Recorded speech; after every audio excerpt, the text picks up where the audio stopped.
Hi, I'm Maris, and given that today is World Mental Health Day, I wanted to share with you some of my own experiences struggling with my mental illnesses and my mental health, and give you some strategies that I have used to help me work with instead of against my mental illnesses and my mental health.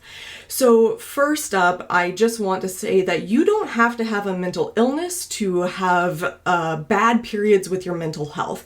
You don't have to be diagnosed with a clinical depression or bipolar disorder or anything like that in order to have mental health struggles. We all do. So I think that these strategies are universally applicable and not necessarily just for people with diagnosed conditions. So to give you some background, I'm currently 32 years old.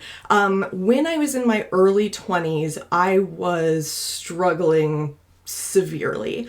I was dealing with an undiagnosed chronic medical condition that was giving me daily pain. I was having surgery about every other month, and I had to stop nursing school because I was too sick to continue. This was over a decade ago, but I can remember it like it was yesterday because it was such a dark time in my life. And at that lowest point in my life, I could not take care of myself. I was unable to do anything past the bare minimum of drinking a little bit of water, eating a few calories, and sleeping. I did not take a shower or really leave my bed for 7 weeks. I was sick. I was sick physically and I was sick mentally. I could not convince myself that there was a point in taking care of myself because I truly did not believe that I would ever recover.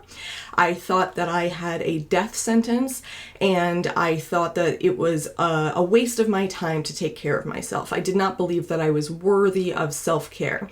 So I also didn't have the physical energy to do those things. I truly was in survival mode.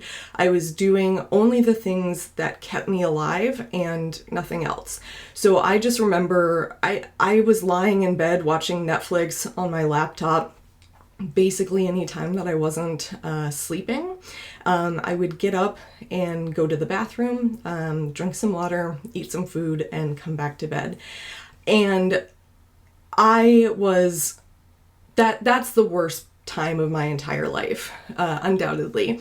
My friends and family didn't hear from me. I was completely out of touch, and I did not think that I would ever survive that.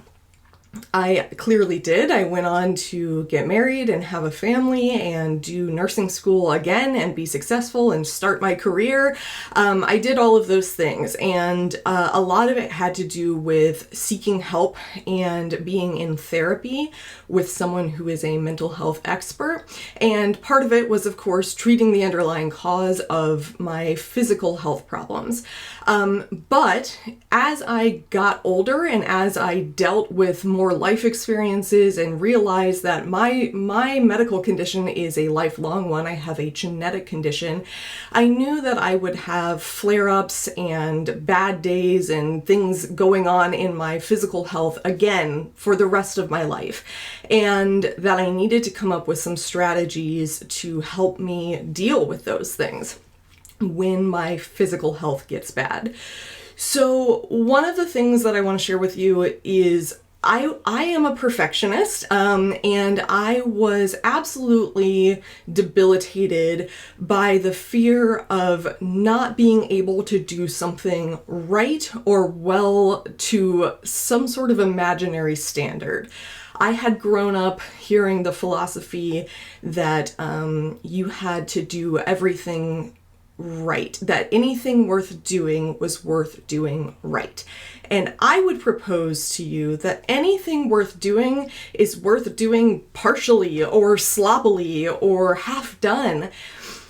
I look back at that time in my life and I thought, well, it's no use taking a shower because it'll be another week before I have the energy to shower again. And I get where I was coming from that perfectionist standpoint, but in retrospect, I wish that I could go back in time and say, Maris, why don't you use a baby wipe and wipe your underarms and clean your face? You don't necessarily have to take an entire bath, but you can do something. You can clean up a little bit, and that's still worth doing. I couldn't brush my teeth. Again, like I said, I was in survival mode. And I remember looking at the toothbrush every now and then and thinking, what's the point? I'm not going to be able to brush my teeth again for another couple of days. I won't have the energy. Yeah, but wouldn't it be better to have cleaned them once this week than not at all? So if you are paralyzed by this feeling that you have to do something fully and completely right all the time, I want to tell you that that's not true, and that it's okay if you want to do something partially or halfway or sloppily. It's better than doing nothing. And that applies to your schoolwork as well. When I would struggle with my mental health in nursing school, I would sometimes find myself falling back into those same old patterns, thinking, well, if I can't write the perfect research paper, then I'm just not going to write it at all.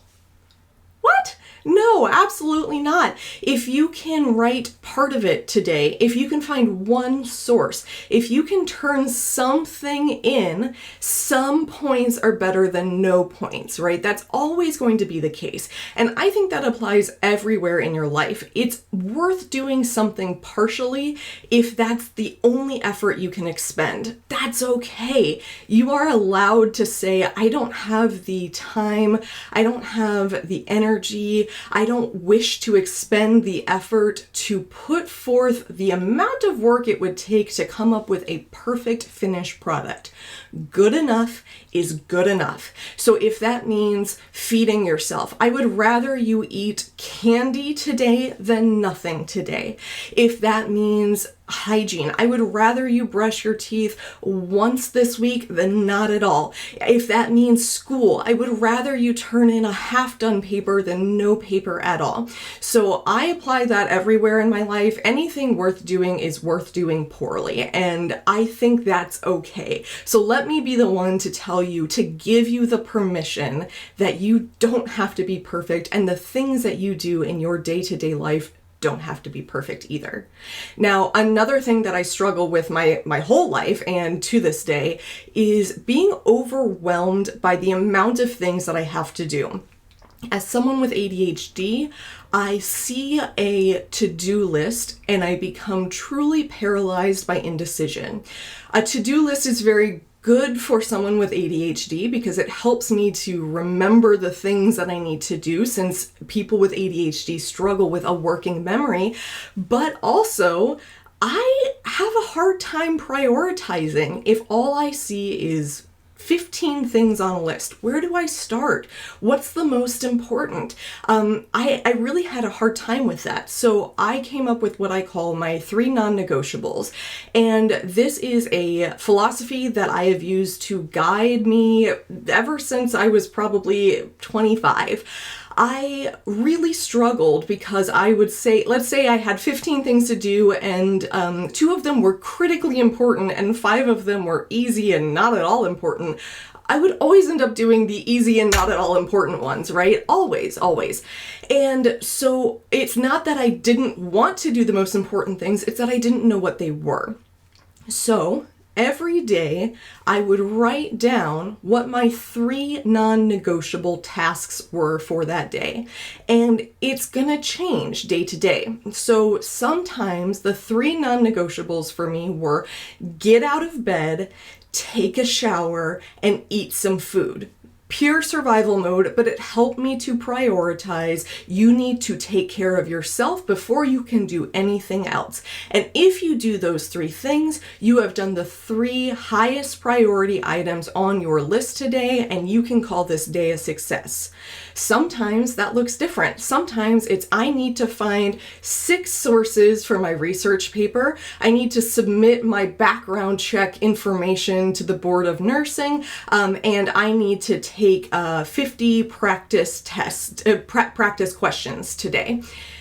That is a very different day than the showering, getting out of bed, and eating food, right? But that doesn't mean that one day is better than the other. It just helps me to guide my list for that day. So I did start out by writing these things down, where every day I would write out what are my 3 non-negotiable tasks, and then it became just sort of an unconscious part of my daily practice, where now when I think about what I have to do in the day, it's just kind of a thing that pops to mind. All right, what are the 3 big non-negotiables for me today? You are the one who decides what the non-negotiables are, but I think that it really helps you to reframe your thinking. What are the 3 things I must do today for today to be considered a success? For me to go to bed at night feeling as though I have accomplished the things that I need to do. Yes, I usually accomplish more than the 3 non-negotiables, but it helps me get those big ticket items out of the way quickly and be done with them. Anything else after that is gravy, and I can be proud of myself for accomplishing 4 or 5 or 10 things today. So those are 2 strategies that I use to help me work with instead of against my mental health. Anything worth doing is worth doing poorly, and planning out my 3 non-negotiables. Now, of course, I want to encourage you that if you do not already have someone who is a mental health expert who you trust and who you can talk to, if you are struggling with your mental health, I would encourage you to seek that kind of help. There are lots of resources out there for healthcare providers right now. So if you are a healthcare professional who is struggling because of the pandemic, I would encourage you to look into resources such as Emotional PPE, which provides free counseling to healthcare professionals. If you are an individual who is not working in the healthcare field, I would encourage you to see what resources exist in your community. Getting therapy is absolutely a privilege. Therapy is expensive. Therapy is not always accessible to everybody. And therapy is predicated on the idea that you have the time, the money, and perhaps the insurance to seek those kinds of resources. So please do not misunderstand. I am not suggesting that everybody go out there and find a therapist. I think in an ideal world, that would be fantastic, but I know that that is not always the case. So look into your community and see what resources exist. There may be free groups where you can come and have group therapy, like for people who have lost a loved one to murder, or who have cancer, or people who have lost children to miscarriage or infant death. There are lots of groups like that in the community. Usually they take place in hospitals as well. So look into those sorts of resources which are free and available to you. I would also encourage you to just reach out to the people who you know love you and are in your corner, because they may not be mental health professionals, but they may be willing to listen to you and to allow you to share the thoughts that are inside of you to the outside. Sometimes just naming the emotions that we are feeling can be really beneficial in helping us to unpack and detangle those complicated emotions. But of course, if you are struggling with thoughts or actions of self-harm or suicidal intent, please get help immediately. You may call 911, you may go to your nearest emergency room, or you may call the suicide hotline. I also would like to just take a moment here and say, please do not ever call the police on somebody who is having a mental health crisis. The police are not an appropriate resource for treating mental health. That's a medical problem, not a criminal problem. So I would encourage you to reach out to social services in your area, to encourage that person to go to the hospital or seek the help of a physician or other healthcare provider, but to avoid calling the police, especially if the person who is struggling is a person of color or a minority or someone who is marginalized in a different way. Above all, I want you to know that it does get better and sometimes it gets worse again, and that's okay. Happiness is not the default. Happiness is not a thing that the majority of people are experiencing every single second of their day. And I operated under that misconception. I truly thought that the opposite of what I was feeling was happiness, but it's not. It's contentedness. It's neutrality. It's just not feeling bad. So you don't have to feel happy all of the time. There will be times that you do feel happy and joyous and excited and overcome with that happy emotion. And there will be times where you just are living your day-to-day life, and that's okay. And there will be times where things will get bad again, and that doesn't mean that you haven't made good forward progress. The most important thing is to figure out the coping mechanisms that work for you before you have a tough time again. You want to have those strategies in place before things get bad again, so that you are well prepared and equipped to deal with those bad times. I really appreciate you taking the time to listen today. I hope you know that I really am in your corner, that I have been where you are in some way, obviously not exactly the same circumstances, but I know what it is like to be in nursing school, to be struggling, to be having a really hard time, and I just want you to know that there's nothing wrong with you if you are having a hard time. I hope things are going well for you right now, but if they aren't, I hope that they get better soon. I'm sending you all the love in the world and all of my best wishes for things to look up soon. I invite you to subscribe to our channel and share a link with your classmates and friends in nursing school. If you found value in this video, be sure to hit the like button and leave us a comment and let us know what you found particularly helpful.